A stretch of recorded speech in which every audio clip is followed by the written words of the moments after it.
আলহামদুলিল্লাহ। সম্মানিত মুসল্লিয়ান কিরাম, আজ জুমার দিন, শুক্রবারের দিন আল্লাহর ঘর মসজিদে আমরা জুমার নামাজের মানুষে উপস্থিত হইতে পারছি, সেজন্য মহান রবের দরবারে শুকরিয়া আদায় করি। আলহামদুলিল্লাহ। আল্লাহ সুবহানাহু ওয়া তাআলার যে যত বেশি নিয়ামত বা আল্লাহ সুবহানাহু ওয়া তাআলার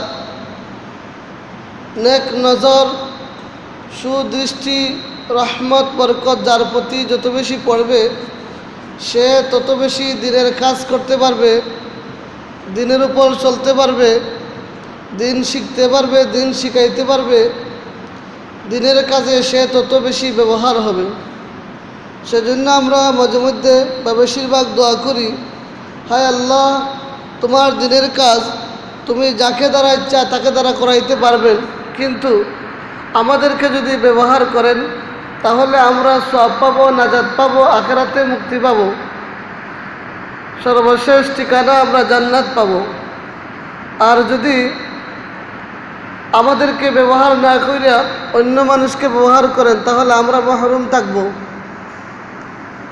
সুতরাং নেক আমল করার জন্য, নেক আমলে নিজেকে ব্যবহার হওয়া, নিজের সময় ব্যয় করা, নিজে আগ্রহী হওয়া, এটাও সওয়াবের কাজ। অন্যান্য নবীগণ আমাদের শেষ জমানায় আখিরি জমানার উম্মত মুহাম্মদ সাল্লাল্লাহু আলাইহি ওয়াসাল্লামের উম্মত হওয়ার জন্য আগ্রহ প্রকাশ করেছেন। তার অনেক মাহাত্ম্য আছে। এর মধ্যে একটা মাহাত্ম্য হইল, অন্যান্য নবীদের কারো জীবনে একবার নামাজ হইলে হয়ে যেত, কারো বৎসরে এক দুইবার হইলে হয়ে যেত, কারো শুধু শুক্রবারে নামাজ ফরজ ছিল, কারো রোজার মাসে 3 দিন ছিল, আইয়ামে বেজ যেটা 13, 14, 15, কারো এই শুভ বরাতের সময় যে আমরা রোজা রাখি, এই 2টা রোজা রাখা, একটা রোজা রাখা, এরকম ছিল। আমাদের মতো এভাবে পুরা শরীয়ত, এত সুন্দর শরীয়ত আর কোনো নবীর সময় ছিল না। আমরা যেভাবে অন্যান্য নবীদের বিভিন্ন ঘটনা শুনি বা বলি, বনি ইসরায়েলের বিভিন্ন ঘটনা কোরআনের বিভিন্ন তফসির থেকে বা রাসূলের বিভিন্ন হাদিস থেকে আমরা পেয়ে এগুলা বয়ান করি, ঠিক তেমনিভাবে আমাদের আখিরি জমানার অবস্থা সম্পর্কেও অন্যান্য নবীদেরকে ধারণা দেওয়া হইতো, সম্যক ধারণা দেওয়া হইতো। তো অন্যান্য নবীগণ ওই সকল বিষয়ে যাই না আফসোস করতেন, আক্ষেপ করতেন যে আমরা যদি ওই জমানার উম্মত হইতাম তাহলে আমরা এত বেশি আমল করতে পারতাম যে সব বিষয়ই, দুনিয়া থেকে কবর পর্যন্ত প্রতিটা বিষয়, প্রতিটা সময়েই ইবাদতে আমাদের কাটত।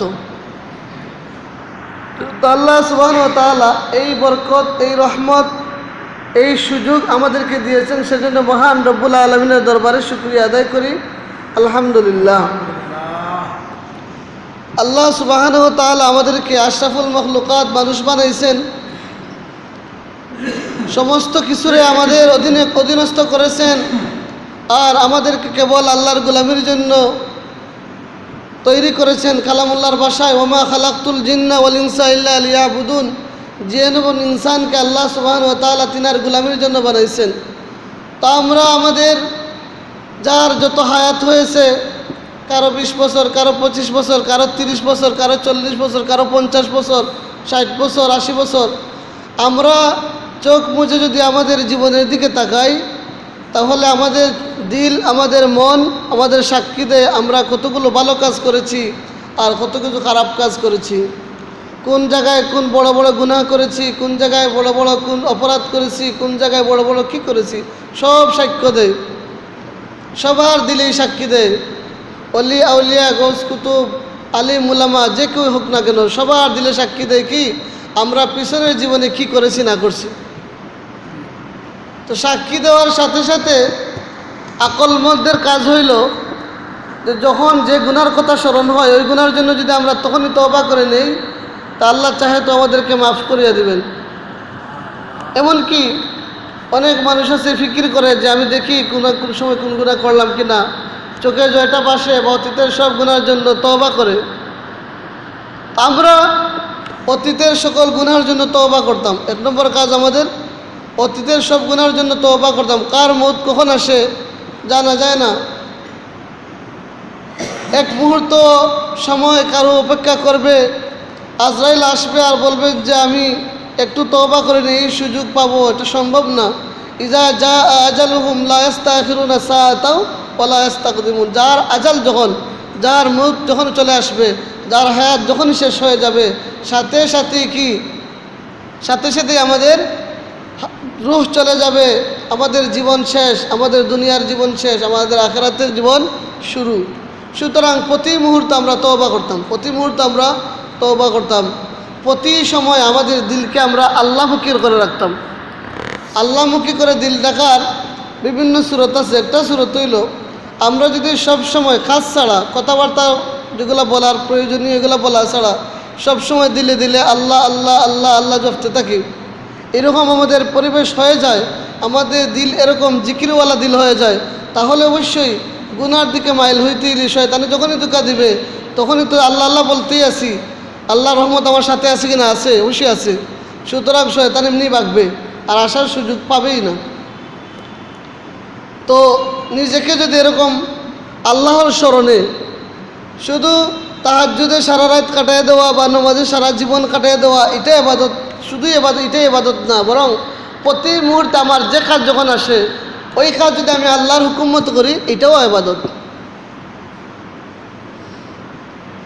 বাকি অন্যান্য যুগের অনেক উম্মতরা এরকম পাহাড়ে জঙ্গলে গিয়া তাদের জীবন কাটায় দিয়েছিল। আমি আরেকদিন আলোচনা করেছি, এক ব্যক্তি সে জঙ্গলে গিয়া তার 500 বছর একাধারে ইবাদত করছে। তা আল্লাহর কুদরত, ওইখানে একটা আনার গাছ হয়েছে, আনার গাছ থেকে ফল খাইছে, নদী থেকে পানি খাইছে, এবার বাজছে। তো লম্বা ঘটনা বলার প্রয়োজনে আর কয়েকবার বলছি। তো এরকম আল্লাহ আমাদের জীবনের সব ব্যবস্থা অবশ্যই করবেন। আমাদের কাজ হলো আল্লাহর গোলামি করা। আমাদের জীবনে রোল মডেল হিসাবে আমরা কীভাবে কাটাবো, সাহাবায়ে কেরাম আজমাইন আমাদের মডেল। সাহাবায়ে কেরাম আজমাইন তাদের জীবনে দেখায় গেছেন, তারা দেখায় গেছেন কীভাবে আমরা চলবো। আমরা যদি সাহাবায়ে কেরাম আজমাইনদের অনুসরণ অনুকরণ করি তাহলে আমরা অবশ্যই হেদায়েতের পথ আমরা সহজেই পেয়ে যাব। আল্লাহ রসুল সাল্লাল্লাহু আলাইহি ওয়াসাল্লামে ফরমায়েন, আসহাবি কান নুজুম ফাবিআইয়ি ইকতাদাইতুম ইহতাদাইতুম।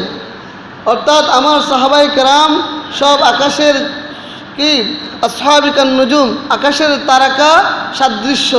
আমার প্রত্যেকটা সাহাবা, আমার সকল সাহাবায়ে কেরাম, প্রত্যেক সাহাবায়ে কেরাম আকাশের তারকা তুল্য। যে কেউ কোনো একজন সাহাবার অনুসরণ করবে সে হেদায়েত পেয়ে যাবে। তো সাহাবায়ে কেরামের জীবন আমাদের জন্য মডেল স্বরূপ। আল্লাহ সুবহানাহু ওয়া তাআলা চাইলে সকল নবীগণ, আম্বিয়ায়ে কেরামগণ যেভাবে মাসুম নিষ্পাপ, ওইভাবে সাহাবায়ে কেরামদেরকেও রাখতে পারতেন। কিন্তু আল্লাহ রসুল, আল্লাহ সুবহানাহু ওয়া তাআলা আমাদেরকে শিক্ষা দেওয়ার জন্যে সাহাবায়ে কেরামরা অনেক ভুল করেছেন বা গুনাহ করেছেন। আয়েশা সরাসরি আল্লাহ রসুলের কাছে বলছেন, ইয়া রাসূলুল্লাহ, আমি এটা করছি, এটা করছি, এটা আমার মুক্তি কীভাবে, কী উপায়, আমার মুক্তির কী উপায়। এমনকি এক সাহাবা জিনা করে ফেলছেন, আয়েশা বলতেছে, ইয়া রাসূলুল্লাহ, আমি এই কাজ করে ফেলছি, আমার মুক্তির কী উপায়। তিনি জানেন তিনাকে সঙ্গে সার করে পাত্তরাঘাত করে মৃত্যুবরণ করা হবে, তিনাকে মৃত্যু দেওয়া হবে, মাটিতে গাড়িয়া আর পস্তরাঘাত করে তিনাকে মারা হবে, তারা মৃত্যু নিশ্চিত জানেন। এরপর তিনি এসে বলতেছেন, ইয়া রাসূলুল্লাহ, আমি কাজ করে ফেলছি। তো সাহাবায়ে কেরাম আমাদেরকে হেদায়েতের নজরানা দৃষ্টান্ত পেশ করে দেখায় গেছেন যে কীভাবে আমরা দিনের উপর থাকতে হবে, অটল থাকতে হবে। সাহাবায়ে কেরামদেরকে উত্তপ্ত তৈল, গরম তেলের মধ্যে তাদের সন্তানদেরকে ফেলানো হয়েছে। আবার বলা হয়েছে, তুমি যদি দিনের উপর থাকো, আমাদের দিন না মানো, তাও তোমাকে ফেলানো হবে। তারা হাসিমুখে বলছেন, ফালাও, সমস্যা নাই, কিন্তু আল্লাহর দিন অস্বীকার করা যাবে না, আল্লাহ অস্বীকার করা যাবে না। সাহাবায়ে কেরাম আজমাইন, হযরত বেলাল রাদিয়াল্লাহু তাআলার ঘটনা আগেও বলছি একদিন, তিনাকে আংরার মধ্যে, গরম আংরার মধ্যে আপনার পায়ে টেনে উল্টা টানা হয়েছে, এরপরেও কি তিনি আহাদ আহাদ বেহুশ হয়ে গেছেন। যখন হুশ হইতো আহাদ আহাদ বলছেন। তো সাহাবাই কেরাম আমাদের জন্য কি মডেল স্বরূপ, সাহাবাই কেরাম আমাদের জন্য মডেল স্বরূপ। এই জন্য বলা হয়েছে রসুল আল্লাহ সুবহানাহু ওয়া তাআলা কালাম পাকের মধ্যে 4 বার বলেছেন রাদিয়াল্লাহু আনহুম ওয়া রাজু আন, যে সাহাবাই কেরামদের প্রতি আল্লাহ খুশি, রাদিয়াল্লাহু আল্লাহ খুশি, আনহুম আনিস সাহাবা সাহাবাদের প্রতি আল্লাহ খুশি, ওয়া রাজু আনহু আর সাহাবাই কেরামও আল্লাহর প্রতি খুশি। তারা নিজের গুনাহ মাফ করাইয়া জান্নাতবাসী হয়ে গেছেন। তো আল্লাহ সুবহানাহু ওয়া তাআলা সাহাবাই কেরাম আল্লাহর দিন এত ভালোভাবে মানছেন, তাদের দৃষ্টান্ত আল্লাহ রাসূল সাল্লাল্লাহু আলাইহি ওয়াসাল্লাম ফরমান কি একজন সাহাবার যদি কেউ অনুসরণ করে তাহলে সে হেদায়েত পেয়ে যাবে। তো সাহাবাই কেরাম আজমাইন আমাদের জন্য দৃষ্টান্ত। আল্লাহ সুবহানাহু ওয়া তাআলা চাইলে মক্কায় রাখা অবস্থায় তো দিন বিজয় হয়ে যেত, কিন্তু আল্লাহর মনসা হইল মক্কা থেকে মদিনায় হিজরত করতে হবে, মদিনায় যাওয়ার পরে আবার মক্কা বিজয় হবে। এই মক্কাবাসীর ব্যবসা বাণিজ্য ঘরবাড়ি সব কিছু ছেড়ে তারা মদিনায় হিজরত করা লাগছে দিনের জন্য। দিনের জন্য আল্লাহ রাসূল সাল্লাল্লাহু আলাইহি ওয়াসাল্লাম সহ সাহাবায়ে কেরাম সবাই আবদ্ধ অবস্থায় 3 বছর লাগাতার থাকতে হয়েছে এই দিনের জন্য।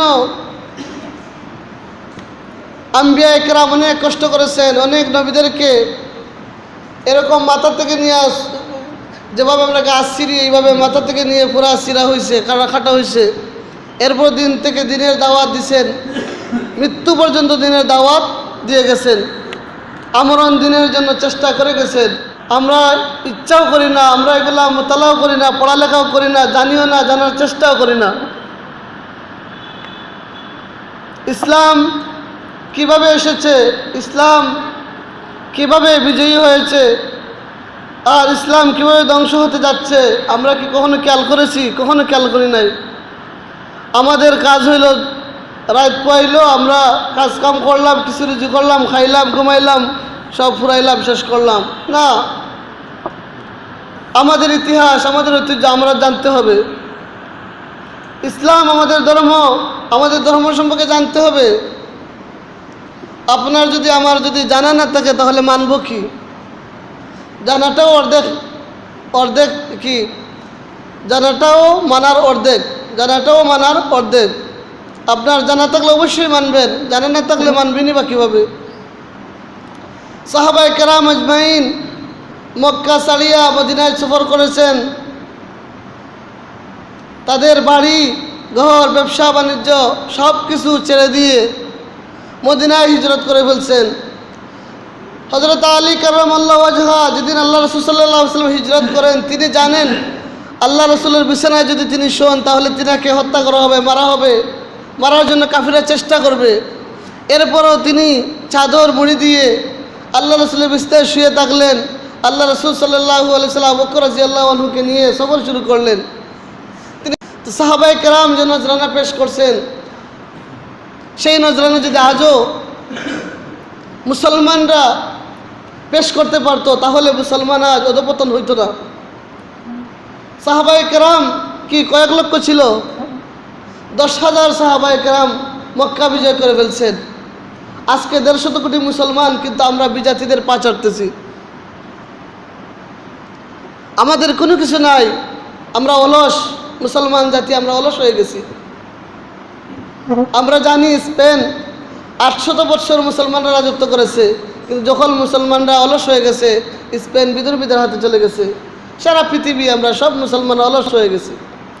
মুসলমানদেরকে কাফিরা ঘাস করতেছে, কাফিরা আমাদের নেতৃত্ব দিতেছে, কাফিরা সারা বিশ্ব চালাইতেছে। আমরা আমাদের মুসলমানিত্ব ভুলে গেছি, আল্লাহকে ভুলে গেছি, রসুলকে ভুলে গেছি। আমরা আল্লাহর হুকুম মানি না, রসুলের আদর্শ আমরা মানি না, সাহাবায়ে কেরামের মতো আমরা চলি না, কোরআন হাদিস মতো আমরা চলি না। মানি কোরআন হাদিস মানি, আল্লাহ মানি, রসুল মানি, কিন্তু আমলে মানি না, কাজে পরিণত করি না, আমল করি না। এটাই তো আমাদের সমস্যা। আর সাহাবায়ে কেরাম আজমাইন একটা আয়াত যখন নাজিল হয়েছে সবাই মুখস্থ শুরু করতে, এবং আমল শুরু করতেন। একটা আয়াত যখন নাজিলের সাথে সাথে আমল শুরু হয়ে যেত।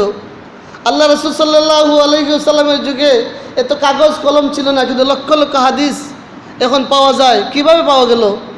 ওই সময় তো কাগজ ছিল না, কলম ছিল না, এত কম্পিউটার টাইপিং ছিল না, বৈজ্ঞানিক যন্ত্রপাতি ছিল না, কিভাবে এগুলো পাওয়া গেল?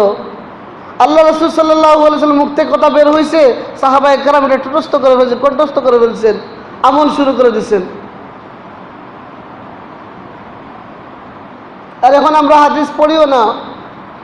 এমনকি দুঃখের বিষয়, অনেক মানুষ আছে কলিমাটাও পায় না। অনেক মানুষ আছে ফজরের নামাজ কয় রাকাত, কয় 8 রাকাত 12 রাকাত এরকম বলে। অনেক মানুষ আছে জামাতের সাথে নামাজ পড়ার পর আবার জিকায়, হুজুর ফরজ পড়িলতাম না নি, এখন শেষের 4 রাকাত ফরজ পড়িলতাম না নি, শেষের 4 রাকাত ফরজ পড়তেন, এটা জিজ্ঞাসা করে। আপনারা এই কারণে অন্য জায়গা। তা আমরা কেমন মুসলমান? কলিমা পাই না, নামাজ পাই না, রোজার ফরজ পাই না, অজু গোসল বুঝি না। অনেক মানুষের মাথায় জট লাগাইয়া তার বছরকে বছর পার করে দিতেছে। অথচ মাথার চুলের প্রতিটা অংশ, চুলের আগা থেকে গুঁড়া সব কিছু যদি পানিতে না ভিজে, পুরুষের চুল যদি শুকনা থাকে আপনার গোসল হবে না, ফরজ গোসল আদায় হবে না। পুরুষের জন্য মাথা থেকে পা পর্যন্ত সব ধৌত করা ফরজ, কিন্তু আমরা অনেকে জানি না। সব ফরজ 5 ওয়াক্তে কী কী ফরজ আমরা কি জানি? আমরা জানি না। আমরা দিন থেকে অনেক সরে গেছি। আমরা দিন থেকে কি সর্বোপরি সব মিলে সবশেষ কথা হইল আমরা দিন থেকে অনেক সরে গেছি। আমরা শুক্রবার হইলে মসজিদে আসি, পুরো সপ্তাহ আমাদের খবর নাই। আমরা কেমন মুসলমান? পুরা সপ্তাহ আমরা ব্যস্ততা দেখি। আসলে ব্যস্ততা কিছুই না, অলসতা। সবচেয়ে বড় ব্যস্ততা হইল অলসতা। অলসতা আমাদেরকে মসজিদে আসতে দেয় না, অলসতা আমাদেরকে পাক পবিত্র থাকতে দেয় না, অলসতা আমাদেরকে গল্প গুজবে আটকায় রাখে, অলসতা আমাদেরকে খেলাধুলা আটকায় রাখে, অলসতা আমাদেরকে বেকার সময় নষ্ট করতে বাধ্য করে। অথচ এই জীবনের জন্য অবশ্যই আফসোস করতে হবে। যারা জান্নাতে যাবেন, শুনেন যুবকরা শুনেন, যারা জান্নাতে যাবে তারাও আফসোস করবে। তারা বলবে, হ্যাঁ আল্লাহ, যদি আরেকটু আমল করতাম জান্নাতে আরও উচ্চ স্তরে পৌঁছতাম, আরেকটু আমল করতাম জান্নাতে আরেকটু উপরে পৌঁছতাম, আরেকটু আমল করতাম জান্নাতে আরেকটু উচ্চ স্তরে পৌঁছতাম। আর আমরা দিন থেকে তো অনেক সরে গেছি। গুনাহকে গুনাহই মনে করি না, স্বাভাবিক মনে করি। আর এবাদতকে আমরা অনেক কঠিন মনে করি। অথচ বিপরীত হওয়ার কথা ছিল। এবাদতকে সহজ মনে করার উচিত ছিল, গুনার কাজকে কঠিন মনে করা উচিত ছিল, কিন্তু আমরা করতে পারছি। সাহাবায়ে কেরাম আজমাইন মক্কা থেকে মদিনায় হিজরত করছেন, তো তাদের বাড়ি নাই, ঘর নাই, বিছনা নাই, পত্র নাই, কোনো কিছু নাই, খাবারের ব্যবস্থা নাই, থাকার ব্যবস্থা নাই, বাসস্থানের ব্যবস্থা নাই, টাকা পয়সার ব্যবস্থা নাই, রুজি রোজগারের ব্যবস্থা নাই। সাহাবায়ে কেরাম আজমাইন মদিনার মহা আনসার সাহাবায়ে কেরাম তারা বলেছেন আল্লাহ রাসূলের কাছে, ইয়া রাসূলুল্লাহ, আমাদের যা কিছু আছে আপনি ভাগ করে দিয়ে দেন আমাদের মুহাজির ভাইদেরকে। তারা দিনের জন্য সফর করেছে, তাদের মধ্যে আমাদের সম্পদ ভাগ করে দিয়ে দেন। এমনকি যাদের 2 বউ ছিল, 2 স্ত্রী ছিল, ওরা বলেছেন যে, হে ভাই, আপনার যে স্ত্রী ইচ্ছা আপনি নিয়ে যান, আপনি বিবাহ করেন, আমার সম্পদ অর্ধেক করে আপনাকে দিলাম, আপনি বুক করেন, খান। যদিও এই কাজ হয় নাই, কোনো সাহাবী বিবাহ করেন নাই, কিন্তু তিনারা বলেছেন স্বইচ্ছায় নিজের স্ত্রীর কথা বলেছেন যে আমি তালাক দিয়ে দিব, আপনি যে স্ত্রী ইচ্ছা বলেন আমি তালাক দিয়ে দিব, ইদ্যত শেষে আপনি বিবাহ করে নেবেন। কত নজরানা পেশ করেছেন, তাও শেষ না। আবার মুহাজির সাহাবায়ে কেরাম আল্লাহ রাসূলের কাছে গিয়ে বলতেছে, ইয়া রাসূলুল্লাহ, আমার আনসার ভাইরা আমাদের তো সব নিয়ে যাইতেছে, আমাদের সব নিয়ে যাইতেছে, আমাদের কি উপায়? এরা যে খেদমত করতেছে ওই খেদমতের উপর আবার তারা কী করতেছেন? আগ্রহ প্রকাশ করতেছে, তারা এই সুযোগ পাইছে খেদমত করতেছে, আমরা এই খেদমত থেকে বঞ্চিত। যদি আমাদের এরকম হইতো আমরা করতাম, আমরা সব পাইতাম। তা আল্লাহ রাসূল সাল্লাল্লাহু আলাইহি সাল্লাম তাদেরকে সান্ত্বনা দিয়ে বলেন যে আপনারা তাদের জন্য দোয়া করুন, আপনারা তাদের জন্য দোয়া করুন এবং কৃতজ্ঞতা জ্ঞাপন করুন, আল্লাহ সুবহানাহু ওয়া তাআলা আপনাদেরকেও দিবেন।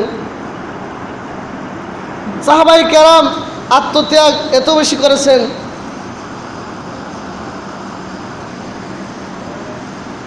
সাহাবায়ে কেরাম তো দূরের কথা, আমাদের বুজুর্গানে দিন একটা সংক্ষিপ্ত ঘটনা বলে শেষ করে দিব। মারিফুল কোরআনের লেখক আল্লামা মুফতি শফি রহমতুল্লাহ আলহী, বর্তমান সময় তকি উসমানী সাহেব আমরা চিনি, জাস্টিস পাকিস্তানের বিচারপতি ছিলেন, সাবেক জাস্টিস আল্লামা তকি উসমানী হাফিজাহুল্লাহ আর পিতা আল্লামা মুফতি শফি রহমতুল্লাহ আলহী, তিনার তফসিরে মারিফুল কোরআন অনেক সুন্দর তফসির, সংক্ষিপ্ত তফসির আমি প্রায় সময় মুতাল্লা করি।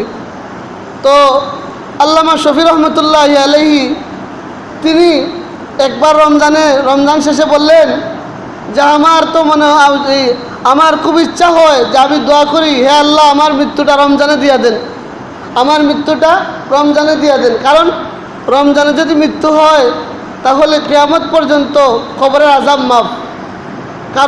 কোনো মানুষের যদি রমজানে মৃত্যু হয় আর ইমানটা তাকে কমাস কম, তাহলে কিয়ামত পর্যন্ত সব গুনাহ, সব আযাব স্থগিত।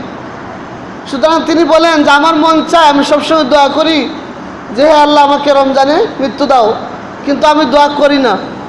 তার কারণ হচ্ছে এটা যে আমার শুভাকাঙ্ক্ষী অনেক, আমার হিতাকাঙ্ক্ষী অনেক, আমার ছাত্ররা অনেক, আমার ভক্তবৃন্দ অনেক। যদি রমজানে আমার মৃত্যু হয় তাহলে আমি তো আর কি কবরে আযাব থেকে মুক্তি পাইলাম, কিন্তু আমার সব ভক্তবৃন্দ, আমার ছাত্রবৃন্দ, আমার সহপাঠী, আমার বন্ধুবান্ধব, দুস্থ আহবাব, এরা তো রমজানে আমার লাশকে অনেক কষ্ট করবে, তাদের কষ্ট পাইবা। তিনি এই দোয়ার করেন না, কখনো করেন নাই। পরের রমজানের পরে শাওয়ালের 10 তারিখ, রমজানের 10 দিন পরে তিনার ইন্তেকাল হয়েছে। তো সাহাবায়ে কেরাম কেউ দৃষ্টান্ত পেশ করেছেন দিনের জন্য, আমাদের আকাবিরিন আসলাফ কীভাবে দিনের জন্য কি করেছেন, মেহনত করেছেন, দোয়া করেছেন, চেষ্টা করেছেন। কিন্তু আমরা কি করতে পারতেছি? এক সাহাবার ঘটনা, একবার আল্লাহ রাসূল সাল্লাল্লাহু আলাইহি ওয়াসাল্লাম ভাগ করে দেওয়ার পর বিভিন্ন সাহাবাকে বিভিন্ন জনে নিয়ে গেছেন, বিভিন্ন আনসারকে, বিভিন্ন মুহাজিরকে বিভিন্ন আনসার নিয়ে গেছেন। এক মুহাজিরের বাসায় খাবারের ব্যবস্থা নাই, অল্প খাবার আছে। এক আনসারের বাসায় খাবারের ব্যবস্থা নাই, অল্প খাবার আছে। তিনি খাবার রেডি কইরা সবটা ঠিকঠাক করিয়া বাতি নিভাই দিছেন, বাতি নিভাই দিয়া খাওয়া শুরু করছেন, বান করতেছেন। তিনি যেমন খাইতেছেন, তিনি এমনভাবে মুখটুক লড়াইতেছেন যে বোঝা যাইতেছে তিনি খাইতেছেন, অথচ তিনি খাইতেছেন না। ওই আনসার সাহাবি, ওই মুহাজির সাহাবি, তিনি পেট ভরে খাইছেন। তো সাহাবায়ে কেরাম কত দৃষ্টান্ত। ওই সাহাবার পরিপ্রেক্ষিতে আয়াত নাযিল হয়েছে, ওই উসিরুনা আলা আনফুসিহিম ওয়ালাউ কানা বিহি খাসাসা। সাহাবায়ে কেরামের ত্যাগ আর কুরবানি আল্লাহ সুবহানাহু ওয়া তাআলা খুশি হয়ে গেছেন।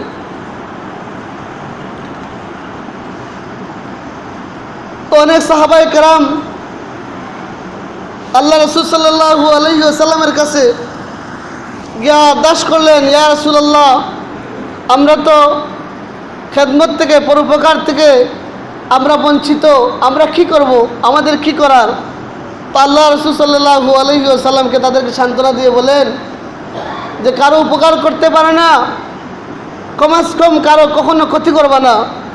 কথার মাধ্যমে হোক, কাজের মাধ্যমে হোক, বা কোনো মনসমর্থনের মাধ্যমে হোক, কোনোভাবেই কোনো মানুষের কারো কোনো ক্ষতি করবা না।